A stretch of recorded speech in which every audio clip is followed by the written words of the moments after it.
Hey, ladies. So, based on our work in the scrimmage tonight, it seems to me that our man offense has three components to it. The first component is our main offense, which Coach has named Loop tonight, and so we will call it Loop because that's the name of it, and I like it because it starts off with a little backdoor loop, and so it's easy to remember that that's what that means. However, tonight there were also two other calls or wrinkles that presented themselves that were very effective. And so I took the liberty of naming those as well, so that there are three different things that we can potentially call in a game. Loop being our main offense that has a lot of options. But we also did a high post split tonight that worked really well. And we also had a nice high pick and roll that worked really well. And so I'm going to walk you through all three of those. And that way, during a game, I can see Kate or Maya or whoever else is running point being able to come down and call loop or call split or call high. And coaches would be able to do the same. So I'm going to go over loop first because it's our main offense. It has lots of options off of it. And it's also the thing that we need to spend the most time on because we need to know this really well so that during the game, we're not thinking about running the offense and we're rather playing basketball within the offense. And in order to get there, some of you need to do some thinking about it, which is why this video exists, and others of you just need more reps. So one of the things I want to point out right away is that we have a pretty interchangeable team. However, I think when lineups are out there, we need to think very carefully about who these two people are. These need to be people who are comfortable hanging on to the ball for 3, maybe 4 seconds while things materialize on the backside of the court, and can read the defense and make that entry pass. These also need to be people who are very comfortable coming under that back screen and, catching the ball on the block and doing something with it. And I know that coach said that everybody on the team should be able to do those things, and I do agree with that. But I think sometimes with different lineups out there are people who are more suited to that. And so that's just something to be cognizant of in practice when you're getting reps and in games when you have a group of people out there and you want to put people in the best position to be successful. So, having said all of that, here's what I need you to do. If you're one of these two people, you're starting in this high wing spot, you need to be thinking to yourself, as the point guard is coming down, I am either going to catch the ball and be the person who gets to look at the first two options, or I'm going to be getting the first back cut and I am the first option. You need to be thinking of that so that when the ball is in the air, if it's coming to you, you know what you're going to be looking for. And if it's not coming to you, you are immediately into the offense. You can't take a second or a beat to think about it. That must be your thought process. Now, if you are the point guard, I also need you to be thinking about the fact that after you pass the ball, your job is going to be to set a down screen and you are going to be picking the picker, and you need to make sure that you are setting a pick on their actual person and not just running by them. There were point guards tonight that just ran by people on the backside and the offense did not work. The second option was not even an option because we did that. So those are things I really need you to be thinking about. Okay. So here we go. As the ball is in the air, this number 4 person is like, oh, it's me. So while the ball is moving, 2 and 4 are set into motion. 2 is kind of moving towards 4 and 4 is moving towards 2. And 2's job right now is to set the back screen for 4. So 4 is most likely looping under this. That's why it's called loop. Obviously, if they sag and you want to cross face, you can do that. We want you to read the defense and play basketball. So that's our first option. If we can get it into them, and we did first play of the game, we dumped it in there. It's a win. And that person will be open a lot if the 2 guy here sets a really good pick. Again, remember the numbers are kind of irrelevant because we can play anywhere for the most part. But if this 2 guy sets a pick, we're wide open. Now, again, after the point guard passed the ball, they know, here they come. Their job is going to be to pick the picker. Now, 2 was the picker. So what you can't do is come running by this person, which happened tonight. You need to find their guy, and their guy might not be right next to them because there were some things that already happened, which is what makes this offense effective. Anytime we can pick the picker, that's a good thing. So you're going to find their guy and pick for them. Depending on where the defense ends up, 2, our first option is obviously for you to make a nice curl cut. Because remember, 4 is way over here. This is a small court on the in the video. So you might have a nice little curl cut right here. You'll be able to dump this thing into the basket for us. Nice little layup. And if someone comes to help, dump it to 4. A lot of good things can happen. If your player, so that's option 2. Option 2 is you coming off the curl cut. which is why three's got to have like a lot of ball handling and patience. You got to be able to look for option one, look for option two. Now, if you're not open, your job is now to pop out to receive that pass. One thing I will point out, and this happened tonight with Lauren and Kaylee in particular, is that sometimes as they start to learn our offense, they know this pass is coming. They want to overplay that. Great.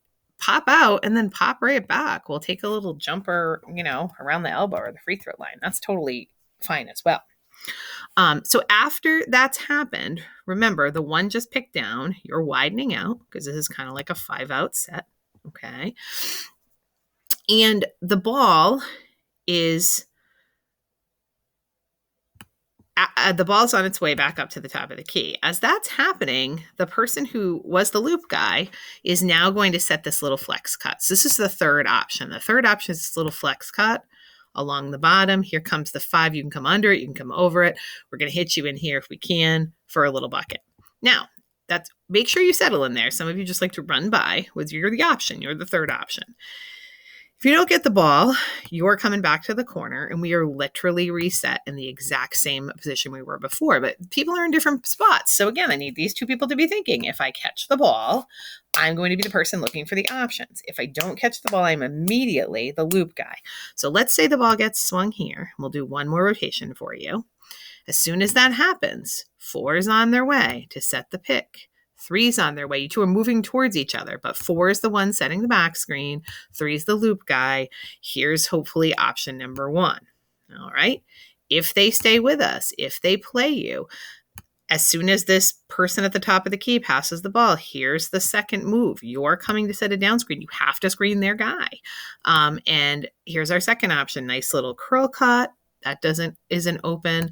We're going to swing back to you at the top of the key. Again, if you're open, if they're not overplaying it, we have to be smart. If we're going to run this offense more than once, they're going to cheat. And when they cheat, we can read that cheat, and that benefits us. Okay. And then if the ball does get swung back to the top of the key, then the person who was the loop guy who didn't get the ball is going to set that flex cut, and we'll have our flex cut guy coming underneath again. It's obviously nice if this flex cut person is big because we're getting you in the middle a ton of times, which is a good thing. Okay. One little wrinkle that I want to show you before I stop talking about loop is this. This isn't necessarily an option, but it's something that happens and will happen when we run this offense. So on the pass here, if the loop guy, let's just set a screen for you. 1, you're the loop guy now. If the loop person is seemingly open, and as the ball is in the air, these two people collapse on you, which is going to happen, then this is a great option. And we have a lot of nice outside shooters. So just make sure if you're this person that you relocate a smidge, and the person who catches the ball on the block can dish to you. And that will be just a nice, super easy shot. And it will happen because they're going to worry about this after we run it a few times. And so just know that that's always an option to dish it. You do not have to try to take it up against 2 people, no matter who you are, if we have an open person for a nice little jump shot in the corner. All right. So that's our loop offense. It's pretty simple. It has 3 main options. The key is really knowing it and understanding your role and not making decisions after the ball has been passed, but thinking one step ahead so you're ready to go. So please ask questions about that in practice. Please watch this video as many times as you need to.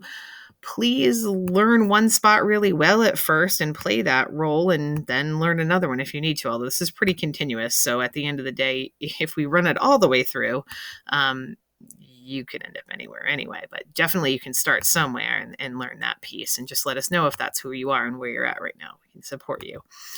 Okay. Another little wrinkle that emerged tonight is this. So that loop is off of a 5-out offense, but sometimes coach had us in a 4-and-1.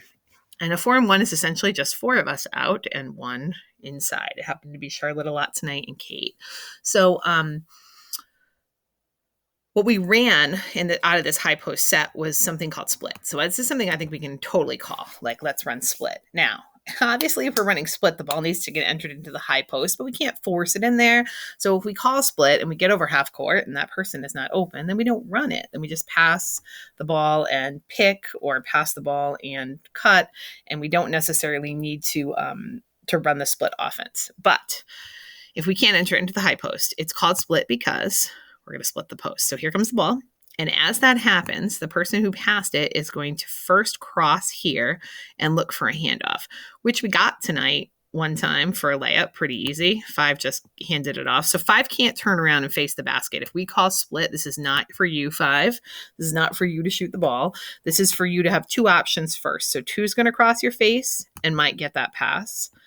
1 is going to come right behind 2. You almost want to come off her hip. We will practice that. We didn't get to practice it before the scrimmage, but we will. So lots of times tonight we got the second person clean for a layup, which was really nice. Now, obviously, if both of those people clear and split and nothing happens, they're not open, then our 2 other players, you're watching all that. And as they split, if nothing happens, you are taking 1 step down and relocating so that Charlotte or Eleanor or Kate or whoever is in that high post has 2 options to ditch that ball and get it out of there. Now, obviously, once you catch, we are now just in a regular 5-out offense. So 1 will have widened out, or I guess we're back in our 4-and-1, not really 5-out. These people will have widened out. You're going to catch the ball. If you can enter it in the high post, we can split it again. But if you can't, maybe you pass it there and you still use this pick and curl under. There are so many things we can do from there. But at the end of the day, being able to call split out of a 4-and-1 is a nice little wrinkle for us. Worked really well tonight and without a lot of practice. So if we put a little bit of practice to it, it should be a good option for us. The last option we have also out of this same set is just a high pick and roll. People who played for me in the past, we called this Celtics high because we called our whole man series Celtics and we had different little wrinkles. So this is just a high post wrinkle, or a high pick wrinkle rather, high pick and roll. So if we call high, all that means is that same set, but we're going to start off with a nice little high pick and roll. And this works because we have these people widened out. So there's a lot of space in the middle of the key. There's not a lot of people to help. So if we call high, all that's going to happen is our high post is going to step up and set a screen for our point guard. Obviously, if there is no switch, then our point guard should be able to take the ball and just come in for a layup. Should be pretty easy. You're just going to come over the top of this with the ball and check the whole court with me. You're going to come over the top of this and take a layup. If there's no switch, that should be pretty easy. If there is a switch on this pick, then the 5 should really have the other player. The 5 should have the player on their hip if there's a switch. And so we should be able to roll and have a nice little bucket. And then another wrinkle that happens off of this is obviously if there is no switch and our point guard takes it over the pick, but then we get some help somewhere because, the other team is trying to prevent a layup, then obviously our 3 will relocate and we'll dish it there for a nice little shot. So this high little call that we can make also will create a lot of movement. So high and split, we can't use a lot, but if we intersperse it throughout the game with loop, which has a lot of options, then we should be in pretty good shape. It's a really solid package to give you some rules and some things to expect from each other, but also allow you to play basketball. The one thing you can do wrong, if any of this breaks down, is stand. So we want to make sure that that doesn't happen. So again, hopefully this is helpful to have this all in one place and to think about these things. We will definitely get a lot more reps with them before tourney time.